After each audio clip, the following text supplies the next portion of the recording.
समझ रहे हैं। क्लास 10th विषय संस्कृत पाठ 11 व्याघ्र पथिक कथा, मतलब एक बाघ और एक राही यानी कि यात्री की कहानी है ना। इसमें क्या है तो व्याघ्र माने बाघ और एक पथिक माने राही की कहानी है। बहुत इंटरेस्टिंग कहानी है, सुनने में बड़ा मजा आएगा। पहले आप हिंदी वाला प्रश्न देखते हैं। सोने के कंगन को देखकर पथिक ने क्या सोचा, प्रश्न है। आंसर सुनिए, आंसर में समझ इसी में समझ में आ जाएगा आपको। सोने के कंगन देखकर पथिक ने सोचा कि यह भाग्य से संभव होता है कि कोई हमको सोना के कंगन दे रहा है। एक्चुअली क्या है, थोड़ा सा कहानी समझा देते हैं कि एक बाघ जो है वृद्धा हो चुका है, बूढ़ा हो चुका है। बूढ़ा बाघ किसी का दौड़ कर शिकार कर नहीं सकता है। वो बेचारा कई दिनों से भूखा है।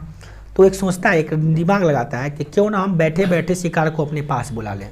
तो कोनो दहाई थे कि बाघ के पास जाएगा कि आ बैल मुझे तू मार, आ बैल मुझे मार, कौन करने जाएगा, कौन अपने आप का खतरा मुसीबत मोल लेगा।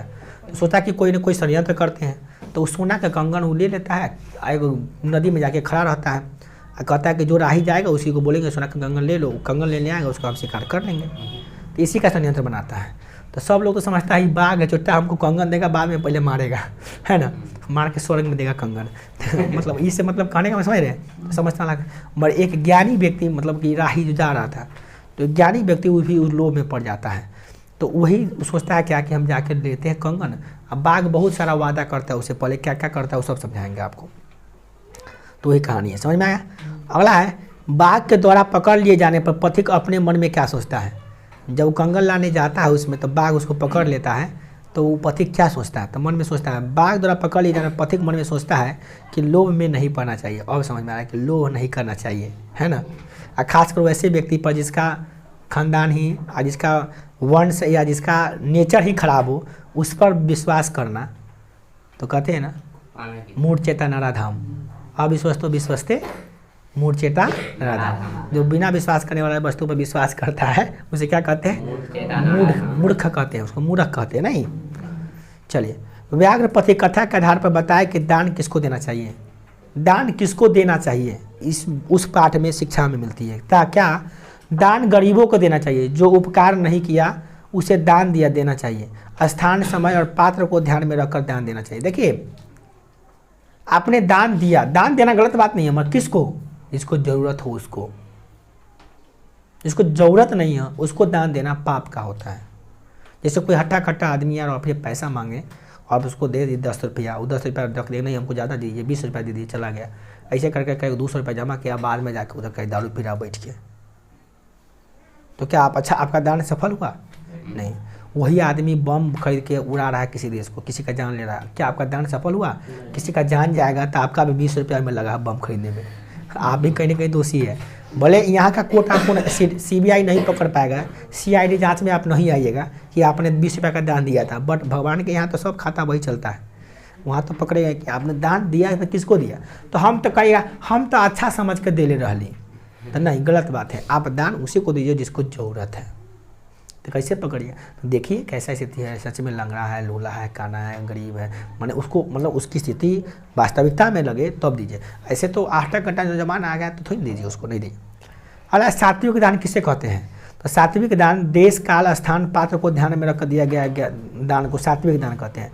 बूढ़ा बाघ पथिक को फंसाने के लिए हितोपदेश सुनाता है, पथिक को दान देने के योग्य पात्र मानता है। पथिक जो रास्ता में जा रहा है वो गरीब था नहीं, भिखारी था नहीं, लंगड़ा लूला बहरा कान्हा था नहीं। तो सोचना चाहिए था कि हम तो ठीक ठाक है, तो हम दान क्यों लेने जाए। अब बाघ को तो दान दे के फंसाना था, वो बेचारा दान दे रहा था। तो दान गलत आदमी को दीजिए नहीं। अब अगर आप सही हैं तो दान लीजिए भी नहीं। क्या समझे, बात समझ रहे हैं। तो वही बात होता है, बहुत बड़ी बात है ये। व्याघ्र पथिक कथा से क्या शिक्षा मिलती है। इस पाठ से हमें ये शिक्षा मिलती है कि हमको लोभ नहीं करना चाहिए। और इस कहानी के बारे में थोड़ा बताना है आपको। चलिए कहानी के बारे में बताते हैं। यह कथा जो है ना, व्याघ्र पथिक कथा, ये नारायण पंडित द्वारा लिखा गया है। किसके द्वारा? नारायण पंडित द्वारा। हितोपदेश नीति कथा ग्रंथ के मित्र लाभ खंड से ली गई है। ध्यान से सुनिएगा, इसके जो लेखक हैं ये नारायण पंडित हैं। नारायण पंडित जी एक किताब लिखे हितोपदेश। क्या लिखे? हितोपदेश। उसमें उसका एक नीति ग्रंथ नामक उसी नीति ग्रंथ नामक खंड है, उसी में एक मित्र लाभ खंड है, उसी का एक खंड है मित्र लाभ खंड। तो हितोपदेश के मित्र लाभ खंड से लिया गया है। कहाँ से लिया गया है? हितोपदेश के मित्र लाभ खंड जो है ना, उसी खंड से लिया गया है पाठ। ठीक है, कौन? व्याघ्र पथिक कथा। अब इस कथा में एक पथिक बूढ़ा व्याघ्र द्वारा दिए गए प्रलोभन में पड़ जाता है, प्रलोभन देता है कंगन का, ऊपर जाता है। बूढ़ा व्याघ्र यानी बाघ हाथ में स्वर्ण कंगन मतलब सोने के कंगन लेकर पथिक को अपनी ओर आकर्षित करता है। पथिक निर्धन नहीं होने के बावजूद भी, मतलब निर्धन नहीं था फिर भी विश्वास कर लेता है और व्याघ्र द्वारा सटीक तर्क दिए जाने पर, मतलब व्याघ्र कहता है कि हम जो है ना एक श्राप से ग्रसित है और हम सोना के कंगन दान करेंगे तभी श्राप से मुक्त हो जाएंगे। रंग बिरंग के मनगढ़ंत कहानियाँ सुनाता है उसको, ताकि वो हमारे पास आए और कंगन लेने आ जाए। तुम नहा लो, कुश को धारण कर लो और पहले नदी में स्नान कर लो तो तुमको हम कंगन देंगे। तो वो नदी में स्नान करने जाता है, वो कीचड़ में पाँव फंस जाता है, वहीं में दलदल में धंस जाता है, वहीं में जाके बाघ आराम से उसको खाता है, पकड़ लेता है। तो क्या कहा देखिए, स्नान कर कंगन ग्रहण करने की बात स्वीकार लेता है और पथिक जैसे जाता है महा कीचड़ में दलदल में पड़ जाता है और वहीं पर धंसते चला जाता है और बाघ द्वारा मारा जाता है। और इस पाठ से हमें ये शिक्षा मिलती है कि जब हमको दान नहीं चाहिए, नहीं हम उसके योग्य हैं, तो दान कोई देगी तो नहीं लेंगे हम, और लोभ तो बिल्कुल करना ही नहीं चाहिए। जब आप जा रहे हैं रास्ते से, कोई आदमी कहा लो बुआ तुमको हम एप्पल देते हैं, तो एप्पल देखना, अगर एप्पल दे रहा है खाने वाला तो ले लेना, मगर एप्पल का मोबाइल दे रहा था मत लेना, क्योंकि एप्पल के तुम योग्य हो। क्योंकि मान लिया कोई कुछ भंडारा चल रहा है, एप्पल दे रहा था ले लो, एप्पल वाला मोबाइल नहीं दिला, क्योंकि एप्पल वाला मोबाइल दे रहा है मतलब तुम उसके योग्य हो। कोई आदमी 80 मैंने 1000 का 90,000 का 1 लाख का मोबाइल तुमको क्यों देगा? सोचो जा दिमाग लगाओ। और फिर कोई कारण तो तुम यहाँ आओ, उस सामान को वहाँ रख दोगे, तुमको ये वाला मोबाइल देंगे, मतलब नहीं। हाँ, वो कहता कि वो तुमको एप्पल देंगे, उसे वहाँ रख दो, तो एप्पल माने सेव के लिए तुम चल जाओ, क्या कि हाँ इतना हम बोझा उठा के वहाँ रखेंगे तो इतना का मजदूरी बनता है कि वो एप्पल दे सकता है हमको, इसकी मजदूरी लायक है। हम कहीं डेस्क को उठा कर ले जाओ, चौक पर रख देना, अब बदले में तुमको वो सेव देंगे, तो तुम मान लो कि हाँ सही है, इतना तो ले जाएंगे सेव दिया तो गलत हुई ना, ठीक है कम में दिया तो तुमको सेव देना चाहिए, है ना। बट तुमको कहेंगे एप्पल का मोबाइल देंगे, तब कहना अरे बाबा जरूर कुछ ना कुछ गाल में काला है ना, तब तुम सको, क्योंकि तुम इस दान के लायक नहीं हो। और तुमने क्या किया, लोग वह सोच रहा कि चलो ये वो डेस्क रखाएंगे चौक पर तो वो सर जी मोबाइल देंगे हमको, तो कहीं ना कहीं तुम फंस गए, है ना। तो ज़रूरत से ज़्यादा वाला दान मिल रहा हो तो उससे बच जाओ, नहीं लो। ज़रूरत से ज़्यादा कोई सहायता कर रहा हो, समझ जाओ कुछ ना कुछ हमसे चाहता है ना, ये बात है। तो ये लोभ नहीं करना चाहिए। अब है पथिक वृद्ध बाघ की बातों में क्यों आ गया? देखिए इसलिए कि कंगन की बात सुना और सोचा कि भाग्य से ही कंगन मिलता है सोना का, है ना। वो सोचा कि लोग बस आके सोचा कि धन तो कमाने जाएंगे तो इतना सोना के कंगन होबे नहीं करेगा, और उसके बातों से वशीभूत होकर उसमें खो गया बेचारा, चला गया बाघ लाने, बस उसी के द्वारा मारा गया। बूढ़ा बाघ ने पथिक को फंसाने के लिए किस तरह से भेष रचाया? तो बूढ़ा बाघ ने क्या किया फंसाने के लिए? धार्मिक भेष रचाया। बूढ़ा बाघ हाथ में कुश पहन लेता है, हाँ, तालाब के किनारे बैठ के अब मंत्र पढ़ने लगता है, संस्कृत का दोहा हुआ था कि हमको लोग मंत्र उच्चारण करें, बढ़िया धार्मिक लोग कहें। बाघ कहीं धार्मिक हुआ है समझ रहे हैं, सोचना चाहिए। बाघ जो कोई आदमी मर्डर किया हो और उसके लिए कोई कागज हम मर्डर से संन्यास ले लिए, छोटा वो मर्डर से संन्यास थोड़ी लिया हुआ, जो आदमी मर्डर किया उसके लिए नस काटना कोई बड़ी बात हुई ना है ना। इसीलिए समझिए, जो आदमी आपको एक बार धोखा दे चुका है, बार बार धोखा खाने की कोशिश मत कीजिए। बूढ़ा बाघ पथिक पकड़ने में कैसे सफल होता है? तो बस उसको बुलाता है, वहाँ पे वो कीचड़ में जाता है, बेचारा कीचड़ में जाता है, नहा धोआ क्या हो, इधर नदी में जाता है नहाने, बस वही में कीचड़ में हल जाता है, बस उसका राम नाम सत्य कर देता है वही में। समझ में आया? तो इस प्रकार से अब वस्तु इस प्रश्न में क्या देखिए, व्याघ्र पथिक कथा रचनाकार को आशित, इसके रचनाकार कौन है? नारायण पंडित। व्याघ्र पथिक कथा अकस्मात ग्रंथ है उद्गत, किस ग्रंथ से लिया गया है? तो हितोपदेश से। व्याघ्र पथिक कथा अकस्मात खंड किस खंड से लिया गया? तो मित्र लाभ नामक खंड हितोपदेश से लिया गया है, उसके मित्र नामक खंड से लिया गया है, ठीक है। अगला प्रश्न है क्रिया बिना की भार, बिना क्रिया के क्या भार है? तो शास्त्रम, माना बिना क्रिया के शास्त्र भी बेकार है। तुम पढ़े लिखे कौन काम के जो तुम अप्लाई नहीं करते हो, ये कहानी सीख ली है फिर भी तुम जाकर लोभ में पड़ गए, तो पढ़ा लिखा कौन काम के हुआ है ना। तो वही अगला है व्याघ्र पथिक कथा कस्य दुष्परिणाम प्रकट, जो व्याघ्र के परिणाम क्या निकलता है, किस कारण से हो जाता है? तो लोभस्य, लोभ के कारण। अगला है पशु पक्षी का नाम मूल्य केशांग शिक्षा भक्ति, पशु पक्षी के नाम लेकर किसमें बताया गया। तो एक्चुअली पशु पक्षी का नाम बाघ, एक्चुअली बाघ कोई बोलता है? बाघ को कंगन कहाँ से आएगा? बाघ कैसे संस्कृत में दुआ सुनाएगा? एक्चुअली बाघ एक बताया गया है, बाघ नामी, बाघ के नाम में कोई व्यक्ति है वहाँ पे, समझ गए ना। हिजो पर बहुत ऐसी कहानियाँ आती है बच्चों को तो सिखाते हैं, और उसमें हम जानवर खरगोश चूहा की कहानी सुनाते हैं, मगर आदमी की शिक्षा देने के लिए सिखाते हैं, है ना। इसलिए व्याघ्रस्य हंते हस्ते किम अस्ति, व्याघ्र के हंसते हंसते मैंने हाथ में क्या था? तो हाँ, सोना के कंगन भी था। इसमें सोना का कुछ था, कुछ भी होता, कुछ भी था हाथ में, बट यहाँ पे सोना का कंगन ऑप्शन में है, ठीक है, वो नहीं है कुछ। दुराचारी कौन से? दुराचारी कौन था? पथिक की, दुर्जन के, दानव की, व्याघ्र।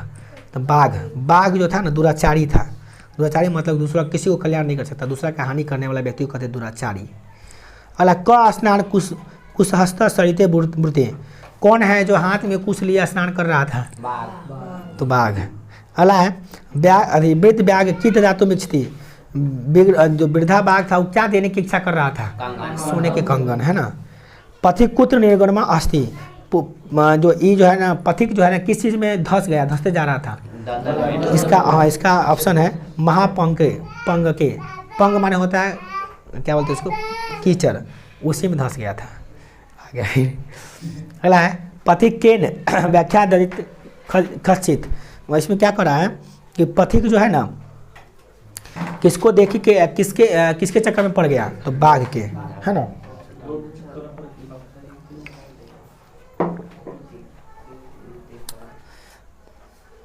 अगला है भोवो पंथा इतः गृहतम रिक्त स्थान पूर्ति, इसको अंतर्गत तो एक लाइन दे दिया उसी में से पाठ में से करा कि इसका स्थान का पूर्ति कीजिए, तो उसमें स्वर्ण कंगनम होगा। ये तो श्लोक का है, 2-3 गो श्लोक में से दे दिया डायरेक्ट है, तो उसको श्लोक को देखना पड़ेगा थोड़ा सा। हिंदी में प्रश्न उत्तर है, देखिए व्याघ्र पथिक कथा के रचनाकार कौन है? ध्यान पड़े। व्याघ्र पथिक कथा किस ग्रंथ से लिया गया है? हितोपदेश का अर्थ क्या होता है? दूसरों का उपदेश, हित के लिए उपदेश, मतलब अच्छा करने के लिए उपदेश। व्याघ्र पथिक कथा हितोपदेश का किस खंड से लिया गया है? तो उसका मतलब होता है मनुष्य लाभ खंड, हिंदी में कहते हैं मनुष्य लाभ खंड, संस्कृत में मित्र लाभ खंड है, मित्र लाभ खंड ही होगा हिंदी में भी, मनुष्य लाभ खंड नहीं, मित्र लाभ खंड ही होगा।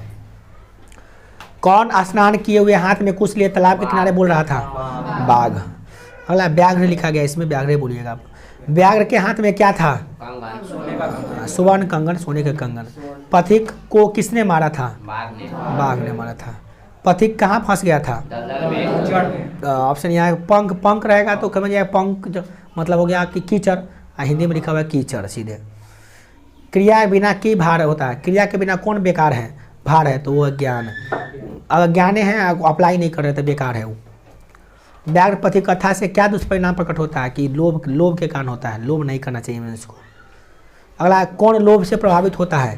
तो पथिक होता है, पथिक माने राही समझते हैं ना, जो जा रहा था वही पंडित साहब का था वो। कौन वंशहीन था? तो बाघ बताया था कि हम वंशहीन हैं, हमारा बेटा पोता नहीं है, बताया था।